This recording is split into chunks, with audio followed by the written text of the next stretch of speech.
bakenda bakufa natikala na susi na motema kozanga babotio na mokili yango delikama bakenda bakufa natikala na susi na motema kozanga babotio na mokili yango delikama wale wale wale oh my ezalaki te posa motema nanga ezalaki te pe na makanisi nanga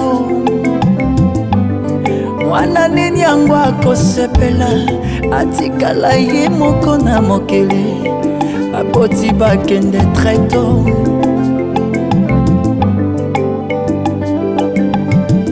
nakoma komona pasi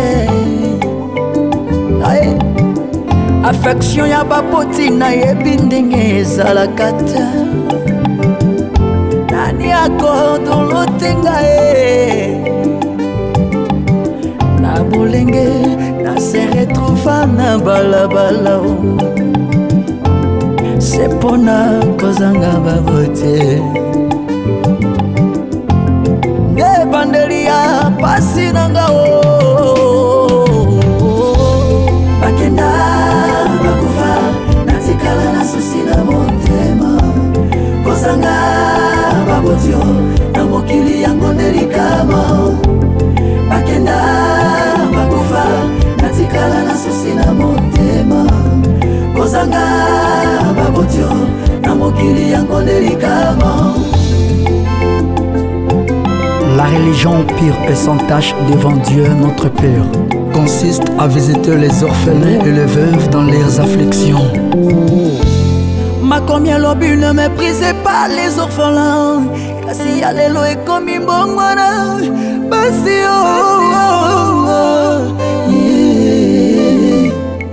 mawesili na mitema ya bato na mokili pona ninyo kolela orphelin bato bakangi matoi baboyoyoka orphelin akomi ndoki poigneko eske kozanga baboti ekoma sujet ya mokeri to nasala lisumu mpona kofela baboti ngaye pasi nanga nani ayoka ye nani ayambelanga pasi oyo lera motema nanga nani atala ye nani atala mama na bana na ye ata bandeko ya baboti nanga bapesinga ndemo kombo nani akokonsolenga na douleur oyo mama bakenda bakufa natikala na susi na motema nanga kozanga babotio na mokili yango delikama bakenda bakufa natikala na susi. Mes chers amis, bonjour. Est-ce que vous allez bien? Oui. Ok, merci beaucoup.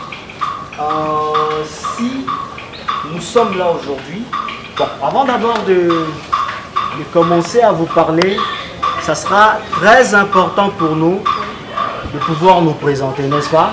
Parce que Bozomo n'a pas biso, mais effectivement, vous avez bisoté. D'accord, si? Oui. Ok.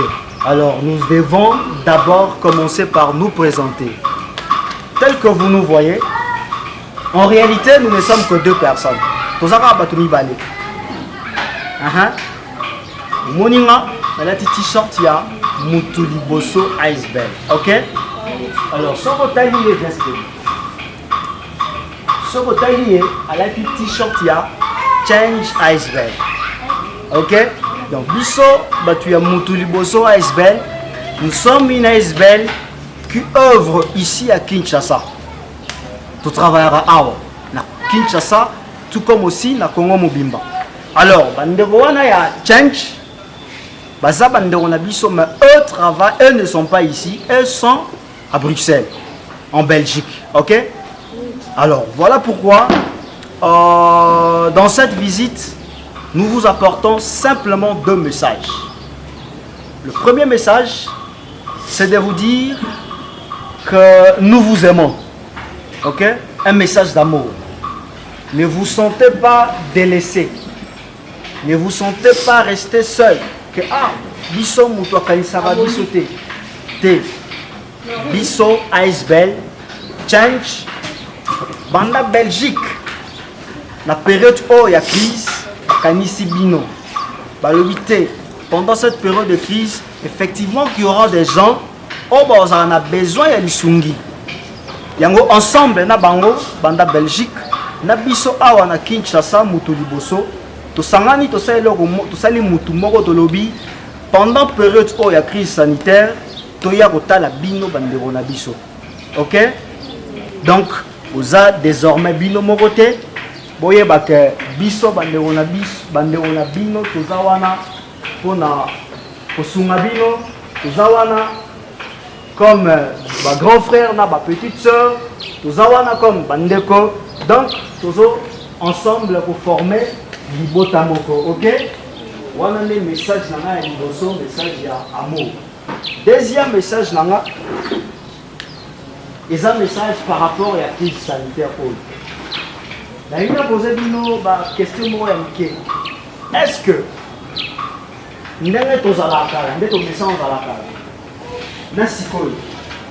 Est-ce que vous sentez que différence est ça? Que différence est ça? Différence est ça par rapport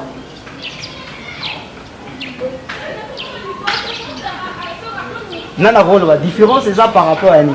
Nous sommes en 2012, 2015. Voilà, tout qui classe au fan na uni nyango elo oni sani que tout qui classe to fan na bandaki. Maladie mo ke koti na mboka coronavirus. Coronavirus. Merci. Est-ce que tu peux péter ma boue? C'est vrai. Coronavirus, maladie oyo, et ça non pas seulement na Congo et banana Chine. Après Chine est circulé, bah continent nyoso et puis siko eza na continent d'Afrique en général et puis en particulier la ville province à Kinshasa et puis la province sous la RDC est touchée. Au moment de la classe, par la proposition de l'université, par l'église, bisogno dimanche comment bisogno sur la bande. Alors, conformément à la mesure de prévention, c'est-à-dire la mesure où les essais dans la population, tu vas mettre en pratique pour que la maladie c'est très dangereux. Ils ont bon mabatubele et bah vous avez sauté. Mais en gros, parce que c'est un abisso et que pendant période où il y a crise, période où il y a maladie, tu es banaro zala, tu es au savana, n'engue ton message au savana. Ok? Ok? Et là on va le bosso parce qu'il y a abisso. Il faut régulièrement se laver les mains. Parce que le virus se transmettre par rapport à la santé. Na simbio par exemple mutu oza na maladie. Et na simbio nga sowe maboko na ngati. Et que na yé na zubilo ko na lié soit encore na se gratter na elongi. Maladie wana virus wana eza na possibilité ya kokotela nga puis ce côté lio 80% na batu o bazokufa. Na maladie yango moni l'état na biso ba konzi na biso ya santé ba sengi na biso il faut à chaque fois ko sokola maboko il faut à chaque fois ko sokola maboko. OK?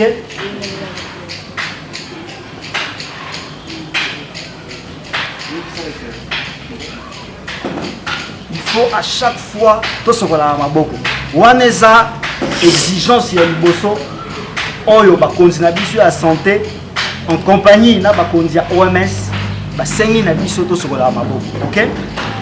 Ya mibale basengi na biso toyeba na air nyonso eza na ba milieu public tout comme na ba milieu privé basengi na biso toyeba ko respecter distanciation sociale. Distanciation sociale au moins il y a 1 mètre. Ndé tozana ndeko na boye au moins 1 mètre Soto l'ingito solo là, il faut tous à la rabo. Et puis soto l'ingito solo là, il faut toujours tous à la ramini naba cache-nez la biso. Ok? Pourquoi cache-nez? Parce que cache-nez ils permettre yo nengo zolo ndena lo babo. Normalement ba gouttelette ya soyi et obimalango. Mais na cache-nez na ngabo ils permettre esuka awa.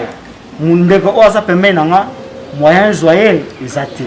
Yango ba sengi na biso pe toyebana na kolataka cache-nez. Wana eza exigence mosusu. Opambaka kate. Il faut soit du savon, monganga ou un potia suffisamment. Voilà. C'est savon na maboko. Ozomona?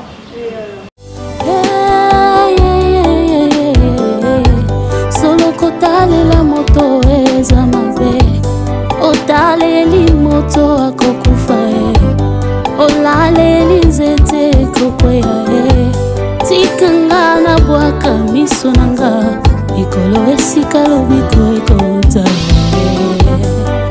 bapasi nanga nayebisa moto te ata na bampiaka nakota bonganga te mipepe mbonge nasimba kaka kondima nayebi lisungi ya moto eza nde vanite ata eumeli nazozela tunanga ona yebi epai na Yesu nde lobiko nanga ye ezali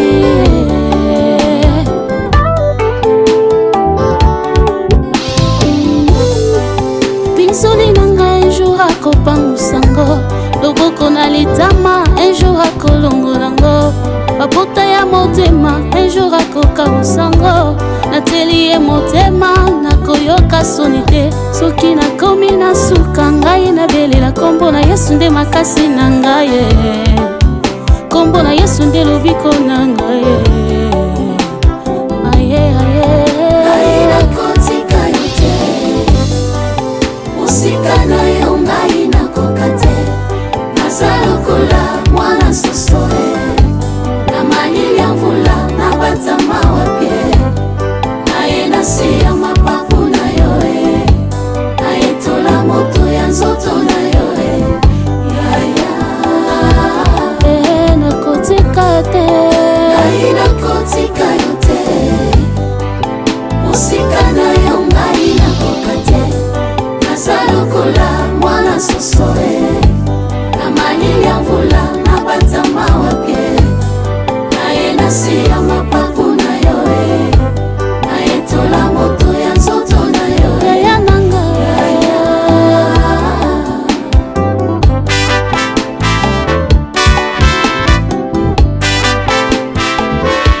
so na yango pe tokanisaki yango tomemeli maman ampoule chargeable. Merci beaucoup. Merci.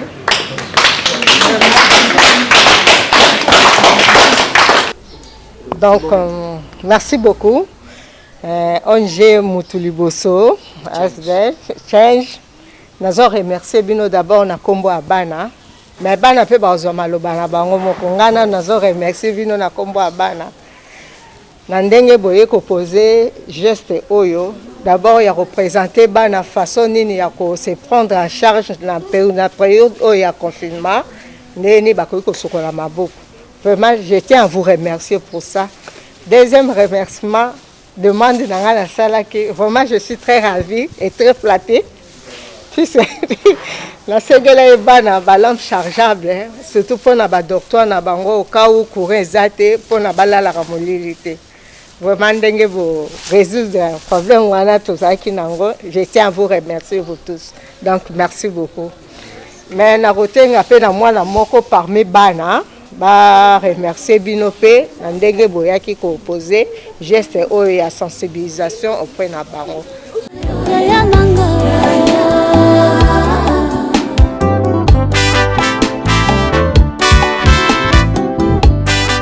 Merci association Mutuliboso, merci na Change de Belgique, merci. Na o bakani sur le sala pour na biso. Zamba pamola bango basela bango yele. Et ça bango ke liboso ba continuer ko ya otikela biso so. Merci.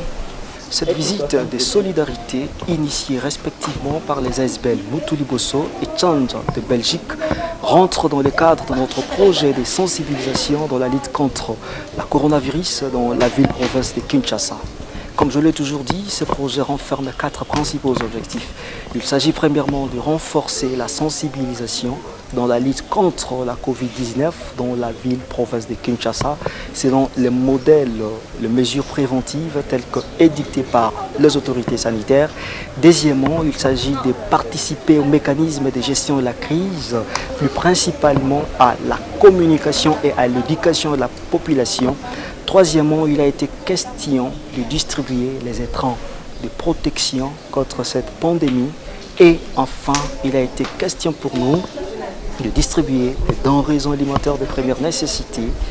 Parce que, tel que vous le savez bien, la RDC, notre pays, fait face à une réalité économique et sociale d'une grande partie de sa population qui vit principalement des activités informelles.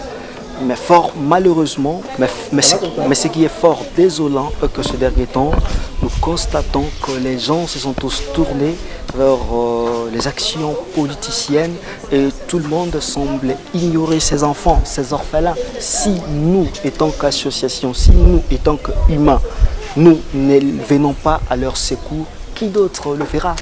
ASBL Moutouli Bosso, en partenariat avec Change de Belgique, qui milite pour l'ouverture, le bien-être ainsi que le sentiment de bons citoyens, avons posé ce geste pour répondre aux besoins réels de la population face à cette problématique de la réponse sanitaire. Pendant cette période très difficile.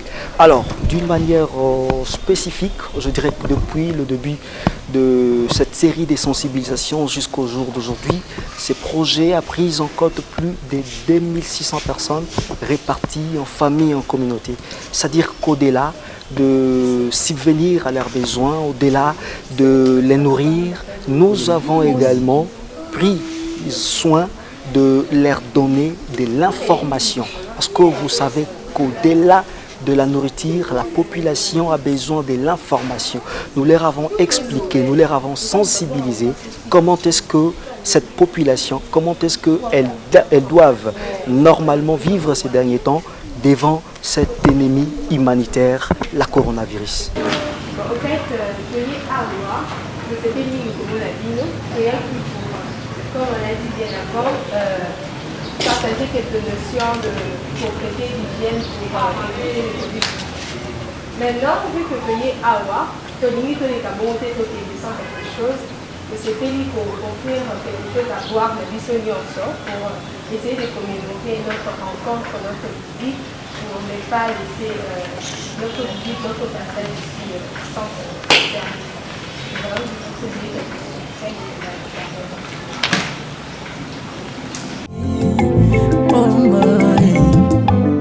ezalaki te posa motema nanga,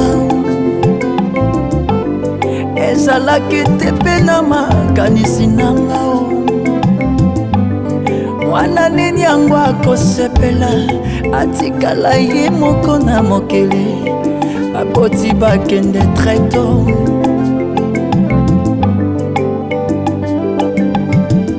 Nakoma komona pasi affection ya bapoti nayebi ndenge ezalaka te. Nani akodolotenga na bolenge nase retrouva na balabala, se mpona kozanga babote nde bandeli ya pasi nanga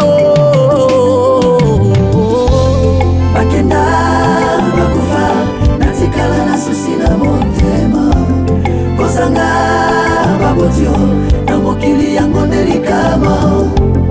Bakenda bakufa natikala na susi na motema kozanga babotio na mokili yango ndelikama. La religion pure et sans tache devant Dieu notre Père consiste à visiter les orphelins et les veuves dans leurs afflictions. Mama combien l'obus ne méprisez pas les orphelins. Kasi ya lelo ekomi mbongwana basi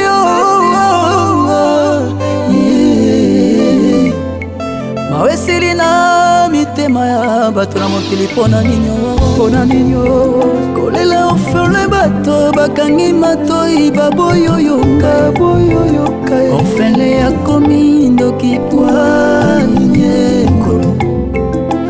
eske kozanga baboti ekoma sujet ya mokeri to nasala lisumu mpona kofela baboti ngai pasi nanga nani ayoka ye nani ayambelanga pasi oyo lera motema nanga nani ata